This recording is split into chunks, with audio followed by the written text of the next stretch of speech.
country has closed the Strait of Hormuz following joint and Riyadh, Saudi Arabia was hit by the US embassy in Saudi Arabia's capital. ዓለም አቀፉ የኢኮኖሚና የወታደራዊ መዋቅር ዛሬ ተናግቷል። የዓለም የነዳጅ ንግድ የደም ስር የሚባለው የሆርሙዝ የባህር ሰርጥ በኢራን አብዮታዊ ዘበኛ በይፋ ተዘግቷል። ማንኛውም ለማለፍ የሚሞክር መርከብ በእሳት ይጋያል የሚለው ማስጠንቀቂያ ከ200 በላይ ግዙፍ መርከቦችን በባህር ላይ አቁሟቸዋል። የነዳጅ ዋጋ በአንድ በርሜል $100 ሲያልፍ ይህ ክስተት እንኳንም ዘንቦብሽ እንዲሉ እንደ ኢትዮጵያ ላሉ ታዳጊ ሀገራት የኑሮ ውድነት እሳት ሆኖባቸዋል። አሜሪካ የኢራን የበላይ መሪ አያቶላህ አሊ ካሚኒን መግደሏን ተከትሎ ውጥረቱ ወደማይመለስበት ደረጃ ደርሷል። ዋሽንግተን በመጀመሪያዎቹ 24 ሰዓታት ውስጥ ብቻ $779 ሚሊዮን ለጥቃት አውጥታለች። ቴሄራንና ቤይሩት በከባድ እሳት እየነደዱ ባሉበት በዚህ ወቅት አሜሪካ በመላው መካከለኛው ምስራቅ የሚገኙ ዜጎቿን አሁኑኑ ውጡ ስትል አስቸኳይ ትዕዛዝ አስተላልፋለች። የሆርሙዝ መዘጋት በኢትዮጵያ የነዳጅ ዋጋ ላይ ምን ያደርሳል? አሜሪካስ የመጨረሻ ዕድል ያለችው የኢራን ጥቃት ወዴት ያመራል? አዳዲስ ሰበር ዜናዎችን አካተን ወደ እናንተ እናደርሳለን። እስከ መጨረሻው አብራችሁን ቆዩ። ለቻናላችን አዲስ ከሆናችሁ ደግሞ ሰብስክራይብ በማድረግ ቤተሰብ ይሁኑን።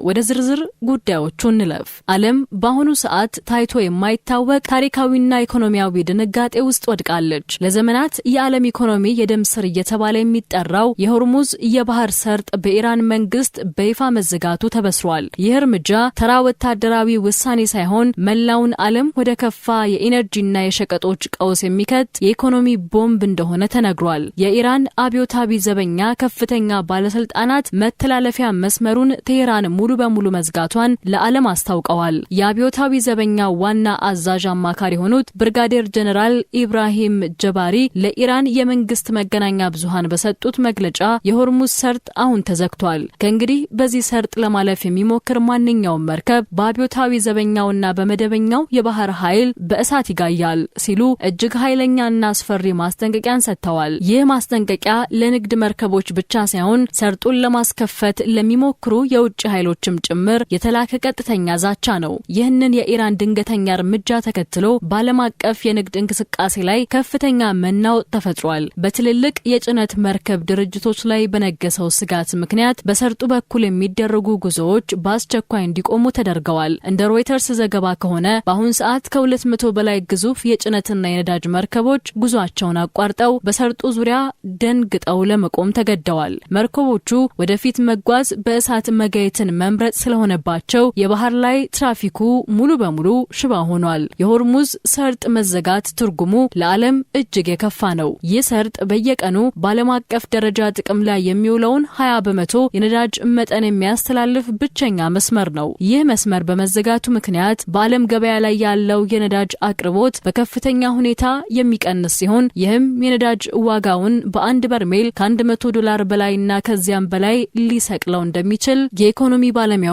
ስጋታቸውን እየገለጹ ነው። ከነዳጅ ዋጋ መናር ባሻገር ለባህር ጉዞ የሚከፈለው የኢንሹራንስ ዋጋ በከፍተኛ ሁኔታ መጨመሩ የመርከብ ባለቤቶች ቀጠናውን እንደ ቀይ መስመር እንዲያዩት አድርጓቸዋል። ይህ ክስተት ኢራን ዓለምን ለማንበርከክ የተጠቀመችበት ትልቁ ወታደራዊና ኢኮኖሚያዊ ካርድ ተደርጎ ተወስዷል። የኢነርጂ አቅርቦቱ አደጋ ላይ መውደቁ ከትራንስፖርት እስከ ፋብሪካዎች፣ ከሸቀጦች ዋጋ እስከ ግብርና ምርቶች ድረስ መላው ዓለም ዋጋ መክፈል መጀመሩን በአሉታዊ መልኩ ያበስራል። ኢራን ይህንን የደም ስር የዘጋችው አሜሪካና እስራኤል ለሰነዘሩባት ጥቃት እንደ አጸፋ ቢሆንም ጉዳቱ ግን ከዋሽንግተን አልፎ እያንዳንዱን የዓለም ዜጋ ደጅ የሚያንኳኳ ሆኗል። በመካከለኛው ምስራቅ የተቀሰቀሰው እሳት ዛሬ ከባህረ ሰላጤው ወጥቶ የኢትዮጵያንና የሌሎች ታዳጊ ሀገራትን የኑሮ መሰረት ማናወጥ ጀምሯል። የሆርሙዝ ሰርጥ መዘጋትን ተከትሎ የነዳጅ ዋጋ በአንድ በርሜል $100 በላይ ማሻቀቡ ለኢትዮጵያ እንኳን ዘንቦብሽ እንዲያውም ጤዛነሽ የሚባለው አይነት አስከፊ ክስተት ሆኖባታል። ሀገሪቱ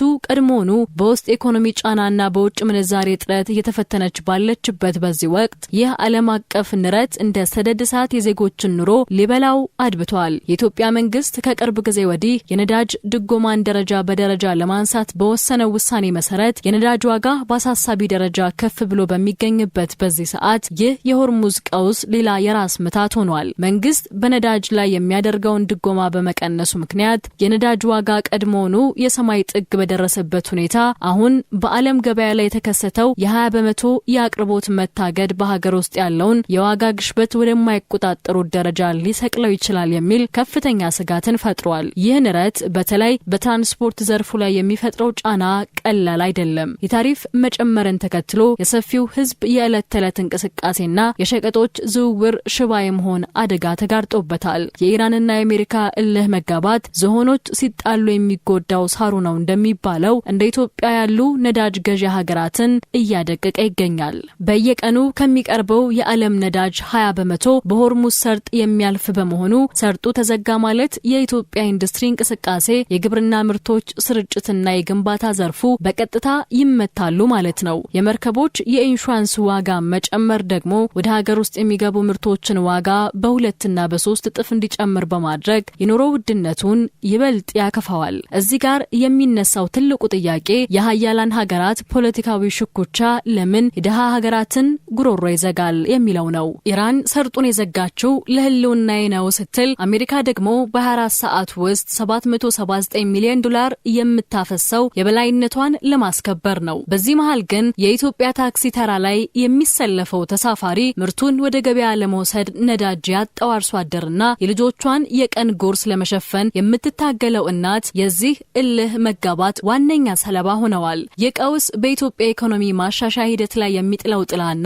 በህዝብ ኑሮ ላይ የሚያሳርፈው ጠባሳ የታሪክ ጠባሳ ሆኖ ሊቀር እንደሚችል የሚጠቁሙ ስጋቶች እያየሉ መጥተዋል። እንዲህም ሆኖ ግን የሚነድ እንጂ የጠፋ እሳት ያለ አይመስልም። በዛሬው ዕለትም መካከለኛው ምስራቅ አሁን ካለችበት የባሩድ ጭስ በላይ ወደ ከፋ የጥፋት ምዕራፍ ተሸጋግራለች። የእስራኤል መከላከያ ሰራዊት ወታደራዊ ኢላማዎች ያላቸውን የቴህራንና የቤሩት ቁልፍ ቦታዎች በአዲስ መልክ በከባድ የአየር ጥቃት ማናወጥ ጀምረዋል። ከዚህም ባለፈ እስራኤል የእግረኛ ጦሯ ወደ ሊባኖስ ግዛት ዘልቀው በመግባት ተጨማሪ ስትራቴጂካዊ ቦታዎችን እንዲቆጣጠሩ በይፋ አስታውቃለች። ይህ እርምጃ በድንበር አካባቢ ባሉ የእስራኤል መንደሮች ላይ የሚሰነዘረውን ጥቃት ለመከላከል የታለመ እንደሆነ ቢነገርም የቀጠናውን ጦርነት ግን ወደ ምድር ውጊያ አሸጋግሮታል። በሌላ በኩል ኢራን የአጸፋ ጥቃቷን ወደ አሜሪካ ዲፕሎማሲያዊ ማዕከላት አዙራለች። በሳውዲ አረቢያ ሪያድ የሚገኘው የአሜሪካ ኤምባሲ ከኢራን በተነሱ 2 ድሮኖች ተመቷል። ጥቃቱ ውስን የእሳት አደጋና ቀላል ጉዳት ቢያደርስም የአሜሪካን የደህንነት መዋቅር ግን በእጅጉ አስደንግጧል። በተመሳሳይ ሰዓት የኢራን መንግስታዊ ሚዲያዎች በባህሬን የሚገኘው የአሜሪካ አየር ኃይል መሰረት የእዝ ህንጻ ሙሉ በሙሉ መውደሙን እየዘገቡ ይገኛሉ። ዋሽንግተን እስካሁን በባህሬን ክስተት ላይ ዝምታን መምረጧ ውጥረቱን ይበልጥ ሚስጥራዊ አድርጎታል። ዋሽንግተን ያለው ፖለቲካዊ ሙቀትም ከጦርነቱ በላይ እየጋለ ነው። የአሜሪካው የውጭ ጉዳይ ሚኒስቴር ማርኮ ሩቢዮ በኢራን ላይ የሚሰነዘረው ከባድ ሞት ገና ወደፊት ነው ሲሉ እጅግ ኃይለኛ ማስጠንቀቂያ ሰጥተዋል። ይህ መግለጫ የወጣው ፕሬዝዳንት ዶናልድ ትራምፕ ይህ ጦርነት የኢራንን አገዛዝ ለማቆም የመጨረሻውና ምርጡ ድል ነው ካሉ በኋላ ነው። ትራምፕ በጦርነቱ ዙሪያ ያላቸውን አቋም ከማጥበቃቸውም በላይ የዩናይትድ ኪንግደም ጠቅላይ ሚኒስትር ኬር ስታርመር ለጉዳዩ የሰጡትን ምላሽ በድጋሜ በጽኑ ኮንነዋል። ይህ ሁሉ ትርምስ የጀመረው ባለፈው ቅዳሜ አሜሪካና እስራኤል በኢራን ላይ በሰነዘሩት ጥቃት የኢራን የበላይ መሪ አያቶላህ አሊ ካሚኒ መገደላቸውን ተከትሎ ነው። ኢራን በቀጠናው በከፈተችው የማዕበል ጥቃት ምክንያት አሜሪካ በመላው መካከለኛው ምስራቅ የሚገኙ ዜጎቿ አሁኑኑ ለቀው እንዲወጡ አስቸኳይ ትዕዛዝ አስተላልፋለች። ኢራን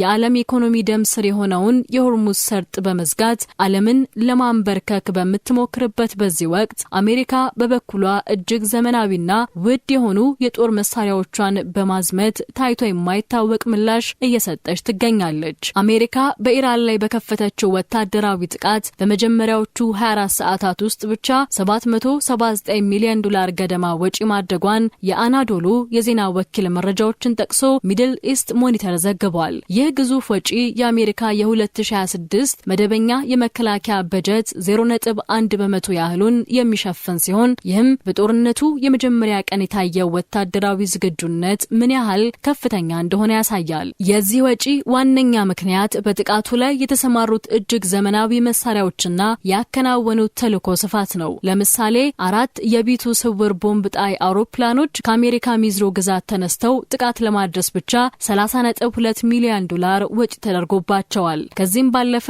እንደ F-18 እና F-35 ያሉ ተዋጊ ጀቶች ላከናወኑት ተልዕኮ 271.34 ሚሊዮን ዶላር ወጪ ሲጠይቁ ለተቀናጀው የአየርና የምድር ጥቃት ማለትም ለድሮኖች፣ ለሰላዮች አውሮፕላኖችና ለሂማርስ ሚሳኤል ባትሪዎች የወጣው ወጪ 423.57 ሚሊዮን ዶላር ደርሷል። በተጨማሪም በቀጠናው የሚገኙት የዩኤስኤስ አብርሃም ሊንከንና የዩኤስኤስ ጀነራል አርፎርድ አውሮፕላን ተሸካሚ መርከቦች ከናጃቢዎቻቸው ጋር ለሚያደርጉት ዕለታዊ እንቅስቃሴ ብቻ 15 ሚሊዮን ዶላር እየጠየቁ ይገኛሉ። ይህ ግዙፍ ወጪ የተሰላው የአሜሪካ መከላከያ ሚኒስቴር የበጀት ሰነዶችን፣ የአውሮፕላኖችን የበረራ ሰዓትና የጥገና ወጪ እንዲሁም ጥቅም ላይ የዋሉትን የጦር መሳሪያዎች ዋጋ መነሻ በማድረግ ነው። አሜሪካ እንዲህ ያለውን ግዙፍ ሀብት በ24 ሰዓት ውስጥ ስታፈስ ዓላማዋ የኢራንን ወታደራዊ መዋቅር መምታት ብቻ ሳይሆን ለማንኛውም ተቃዋሚ ኃይል ያላትን ወታደራዊና የገንዘብ ጡንቻ በተግባር ለማሳየት ጭምር መሆኑን ትንታኔዎች ይጠቁማሉ። እናም ዛሬ ዓለም በሁለት እሳቶች መሃል ተከባለች። በአንድ በኩል የሆርሙዝ ሰርጥ መዘጋት የዓለምን ኢኮኖሚ አንቆ ያዘ ሲሆን በሌላ በኩል ደግሞ የአሜሪካ ግዙፍ ወታደራዊ ወጪና የተቀጣጠለው ጦርነት የቀጠናውን ካርታ እየቀየረ ነው። በተለይ በኢትዮጵያ የነዳጅ ድጎማ መነሳትና የዓለም አቀፍ የነዳጅ ዋጋ መናር ሲደራረቡ በዜጎች የዕለት ተዕለት ኑሮ ላይ የሚጥሉት ጥላ እጅግ አሳሳቢ ነው። ማርኮ ሩቢዮ ከባዱ ሞት ገና ወደፊት ነው ሲሉ፣ ኢራን ደግሞ መርከቦችን እናጋያለን እያለች ነው። ይህ የታላላቅ ሀገራት እልህ መጋባት በመጨረሻ ማን ያሸንፋል? ማን ይተርፋል? መልሱ ያለው በሚቀጥሉት ጥቂት ቀናት በሚወሰዱ ወሳኝ እርምጃዎች ላይ ነው። እኛም በየሰዓቱ የሚሰሙ ሰበር መረጃዎችን እየተከታተልን ወደ እናንተ ማድረሳችንን እንቀጥላለን። መረጃው ለሌሎችም እንዲደርስ ላይክ እና ሼር ማድረጋችሁን አትርሱ። እንዲህ ያሉ ጥልቅ ትንታኔዎች እንዲደርሷችሁ ደግሞ ሰብስክራይብ በማድረግ የቤተሰባችን አባል ይሁኑ። ሰላም ቆዩን።